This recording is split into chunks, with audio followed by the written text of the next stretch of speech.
এক যে ছিল রাজ্য, তার নাম ছিল মেঘনাদ রাজ্য। সে রাজ্যের রাজার বড় ভয়।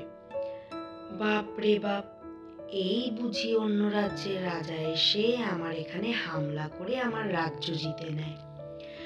উফ, এই যে এলো, এক্ষুনি এলো বলে বার্তা তো আগেই পাঠিয়ে দিয়েছে। কি যে হবে হায়! রানীর কথা না শুনে কি ভুল করেছি। সন্ধি পাতালেই ভালো হতো, এখন দেখছি ধুর ধুর ধুর, ভালো লাগে না। আমার কপালে এই মোটা ভুরু কুঁচকে চিন্তার ভাঁজ যে পড়ল। কি যে হবে! আমার তো না আছে সন্তানাদি, আমার রাজ্যেরই বা কি হবে আমার পরে? আমার রাজ্যের কে হবে উত্তরসূরি? চিন্তায় চিন্তায় রাতের ঘুম উড়ে গেছে।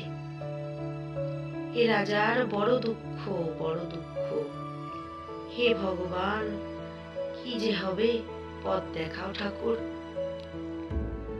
আমার এই রাজ্য এত সুন্দর, মেঘ চারিদিকে ভেসে বেড়ায়, আমি মেঘের কোলে বসে প্রভাতের চায়ের আনন্দ নিই। কিন্তু হায় ভগবান, তোমার কাছে আমার একটাই প্রার্থনা, আমার উত্তরসূরি কোনো না কোনোভাবে জোগাড় করেই দাও। আমার আর ভবিষ্যতে চিন্তা ভাবনা কিছুই থাকবে না।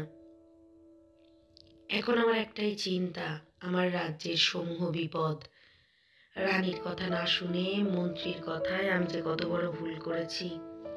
ওই রাজার সাথে সন্ধি না পাঠিয়ে তার যুদ্ধের প্রস্তাব আমি স্বীকার করেছি।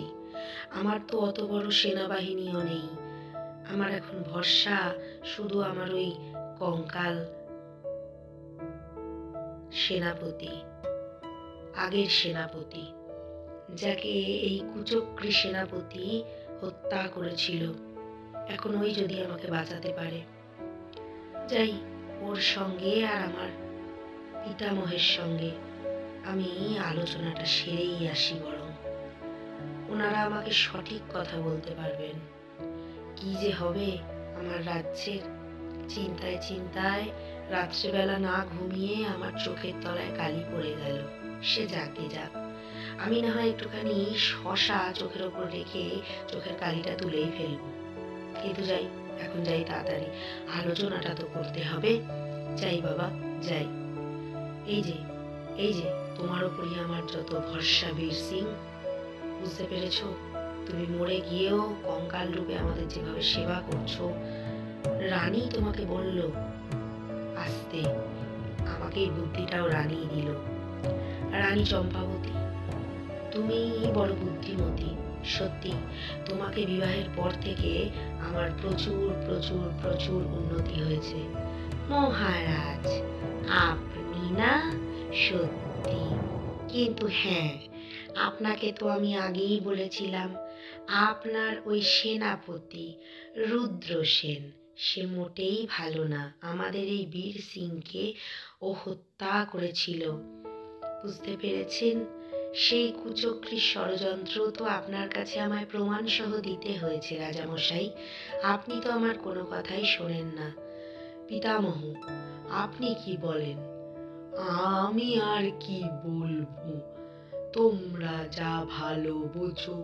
তবে হ্যাঁ, দেখো বীর সিং, আমাদের অত সেনাবাহিনী নেই, কিন্তু যা করতে হবে তোমাকেই করতে হবে, বুঝলে কি না?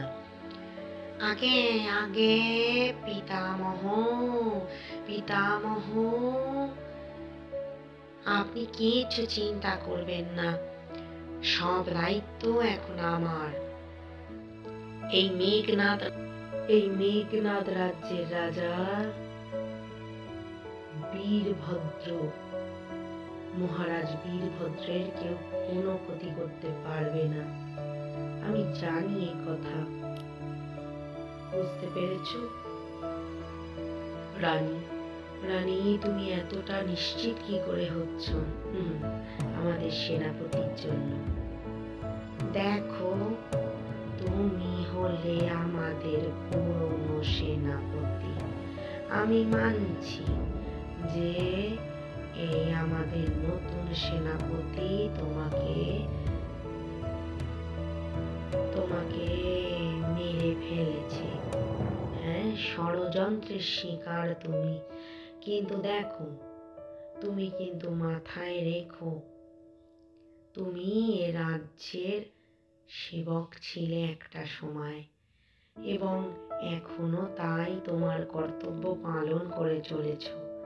কিন্তু হ্যাঁ, একটা কথা বাবা, তুমি দেখো যেন আমাদের এই অল্প সেনাবাহিনী নিয়ে আমরা এই যুদ্ধ জয় করতে পারি।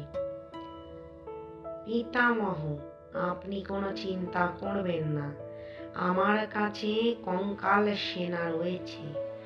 আপনি যদি বলেন, আমি তাদেরকে নিয়ে সে যুদ্ধ অনায়াসে জয় করতে পারব। সে কি কথা? এ তো হয়ে গেল নেকি আর পুছপুছ।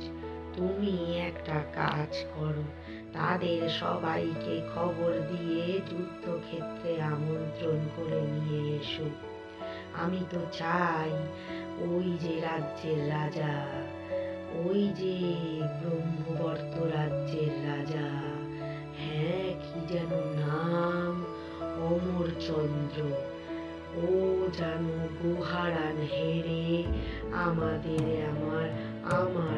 আমাদের রাজ্যকে যেন ছেড়ে ত্যাগ করে ভয় পালিয়ে যায়, বুঝলে কিনা? তুমি বাবা আমাদের শেষ ভরসা, তুমি আমাদের একদম কিন্তু মাঝপথে ফেলে পালিয়ে যাও। আমাকে আমাকে রানী রানী তো একটা একটা খবর পাঠিয়েছিল। আরে বাবা, রানী তো আমাদের রাজ্যেরই মেয়ে। আরে বাবা, মেঘনাদ রাজ্যের রাজার যে রানী, সে তো আমারই সই, সে তো এই নাগলোকেরই মেয়ে। বুঝতে পেরেছো নাগ গাছেরা? এই শোনো, তোমাদেরকে বলি, জড়িবুটিগুলো সব তৈরি করে রাখো নিজেদের পাতায়। আমি কিন্তু এসে নিয়ে যাব। ওই যুদ্ধক্ষেত্রে আমাদের দরকার পড়বে। আসলে ওই রাজ্যের রাজার তো সেনাবাহিনীর শক্তি কম আছে, মানে সেনাবাহিনীর সংখ্যাও কম। সেই জন্য ওই যে রাজা আছে, ওই যে কি যেন নাম, ধুর বাবা মনে করতে পারছি না, আমাদের নাগলোকে না তার প্রচুর ভয়। সে আমাদের একটা নাগকন্যাকে একবার পাকড়াও করে নিয়ে গেছিল, তারপর থেকে আর তাকে দেখা যায়নি। সেই জন্যেই তো আমাদের নাগলোকের সবার তার উপর খুব রাগ। বাবা, এই কথার মাঝখানে না আমার এই শব্দ বার করতে বড় বিচ্ছিরি লাগে, কিন্তু কি করব বলো, এটাই তো আমাদের নাগলোকের কন্যাদের পরিচয় না? আমাদের তো আবার আধার কার্ড, পরিচয়পত্র সবকিছু লাগে, তাই না? এই যে নাগলোকে থাকতে গেলে আমাদেরকে 10বার প্র্যাকটিস করতে হয়, জানো? তোমরা তো জানো, তোমাদেরকে কেন বলছি। যাক বাবা, আসলে না দর্শক বন্ধুদের জন্য একবার বলে দিলাম, তারা তো আর আমাদেরকে চেনে না, নতুন দেখছে। আসলে না আমাদের কাছে যে নাগমণিটা আছে, ওটা নিয়ে আমাকে রানী যেতে বলেছে। তাদের যে সৈন্যরা মারা যাবে, তাদেরকে নাগমণি ছুঁয়ে আবার রানী সোজা করে দেবে, বুঝতে পেরেছো? এই যে নাগকন্যা, আমি হলাম ভূত পাখি, মনে আছে তো আমাকে? আমার তো আবার সর্বত্র বিচরণ। হ্যাঁ, এই তুমি হিস বন্ধ করো তো। দূর বাবু, ভাল লাগে না, তোমার সঙ্গে দেখা করতে এলেই খালি 10বার এক কথা বলো। এই শোনো, তোমাদের রাজ্যে না ওই যে ভোটার কার্ড, আধার কার্ড, ওইগুলো কিভাবে করে গো? আমাকে না পেতনি দিদি পাঠালো তোমাদের কাছে জিজ্ঞেস করতে। আসলে পেতনি দিদি না নতুন, মানে নেক্সট জন্মে ভূতের শরীর ছেড়ে তোমাদের নাগলোকে আসতে চাইছিল, সেই জন্য আর কি জিজ্ঞেস করতে পাঠালো। ও ও বাবা, সে তো অনেক লম্বা প্রসেস গো। তোমার পেতনি দিদি মরে গিয়ে ভূত হয়েছে, পেতনি হয়েছে, সে আবার মরে গিয়ে মানুষ হতে পারে। সে কি করে নাগলোকে আসবে? তার জন্য তো তাকে লম্বা পড়াশোনা করতে হবে, বুঝলে কি না? আমাদের নাগলোকের অনেক নিয়ম কানুন আছে বাপু। তাকে এসে আগে সেই পরীক্ষায় পাশ করতে হবে, সেই প্রসিডিওর শিখতে হবে, সেই প্রসেস অনুযায়ী চলতে হবে, তবে না সে আমাদের এখানকার ভোটার আইডি কার্ড, আধার কার্ড আগে থেকে রপ্ত করতে পারবে, আগে থেকে নিতে পারবে, মানে আগে থেকে তৈরি করতে পারবে আর কি। মরার পর তো আর ওগুলো হবে না।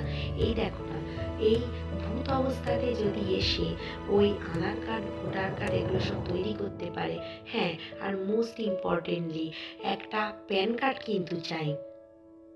এগুলো যদি আগে থেকে তৈরি করে রাখতে পারে এবং মরার পর এই যে চুপুত করে ওই কি যেন আমাদের একটা সরোবর আছে, সেখানে গিয়ে ডুব দিয়ে সেগুলো রেখে আসতে পারে, তাহলে কিন্তু আবার যখন জন্মাবে তখন সেই ভোটার কার্ড, আধার কার্ড এবং ওই যে কি যেন বললাম, ওই প্যান কার্ড সব তুলে নিয়ে এসে তারপরে এই নাগলোকে নতুন জন্মে এন্ট্রি নিতে হবে। আমাদের তো আবার জানো অনেক রকমের পুতুল থাকে। আরে বাবা, ওই ম্যানিকুইন গো, ওই যে তোমাদের বলে না শ্, শ্, এই দেখো কাতার ফাঁকে আবার ইস ইস করছে। একটু বলো না বাবা, যে কথাটা ঠিক করে বলছিলে বলো। হ্যাঁ, ওই কিসে যেন ছিলাম, আরে ম্যানিকুইন। হ্যাঁ, ওই ম্যানিকুইন দেখে পছন্দ করতে হয় যে কোন ম্যানিকুইনে আমরা নাক রূপে ঢুকতে চাই। তারপর সে, আরে বাবা, ওই যে পুতুলে প্রাণ প্রতিষ্ঠা করার মতো, তারপর সের মধ্যে ঢুকে আমাদের নাগ রূপে নতুন জন্ম হয়, বুঝলে কি না?